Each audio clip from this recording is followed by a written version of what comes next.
Chers amis, je suis très heureux de vous retrouver ce soir pour de nouvelles chroniques au cours desquelles je vais griffer à gauche, je vais griffer à droite, enfin, je vais plutôt griffer à gauche. 6 mois de prison ferme, 5 ans de privation de droits civiques et 2000 € d'amende, c'est ce dont viennent écoper 3 responsables de Génération Identitaire pour une opération qu'ils ont menée dans les Alpes en avril 2018 avec des membres de leur mouvement.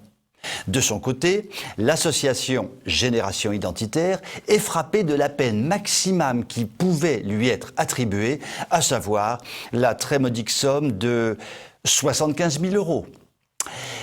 Quelle est donc la diabolique opération montée par ces dangereux extrémistes pour être si lourdement condamnés? Accrochons-nous à nos fauteuils et ne hurlons pas de peur. Ils ont bloqué pendant quelques heures, de façon aussi festive que sympathique et décontractée, un col alpin enneigé, point de passage stratégique pour les immigrés clandestins venant d'Italie. Terrifiant. Comment ont-ils osé ? L'objectif était simple, protester contre l'absence de maîtrise des frontières de notre pays. Cela fait longtemps que le laxisme de la justice française n'est plus un secret. Mais il y a toujours des exceptions. Par exemple, quand de dangereux extrémistes mettent en cause l'idéologie dominante. Dans ces cas-là, par miracle, les tribunaux renouent avec l'intransigeance, la sévérité, le respect du droit. Mais de quel droit parle-t-on ?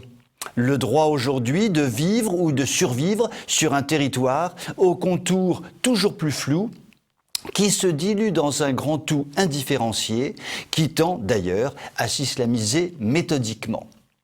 Aujourd'hui, Damien Rieu et ses collègues paient très cher l'addition. Ils ont osé remettre en cause le mythe de la libre circulation en Europe. Les saints accords de Schengen, la fraternité entre les peuples de la France, terre d'accueil, qui nous fait périr à petit feu depuis tant d'années d'ailleurs.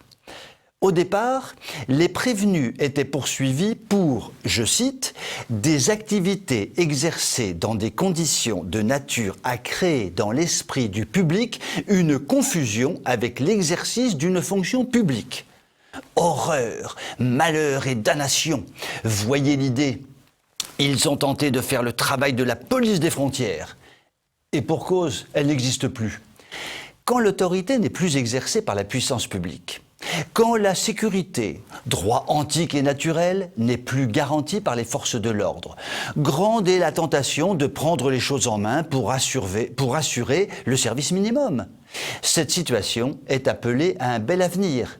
C'est déjà le cas dans des cités, dans des campagnes et maintenant aux frontières.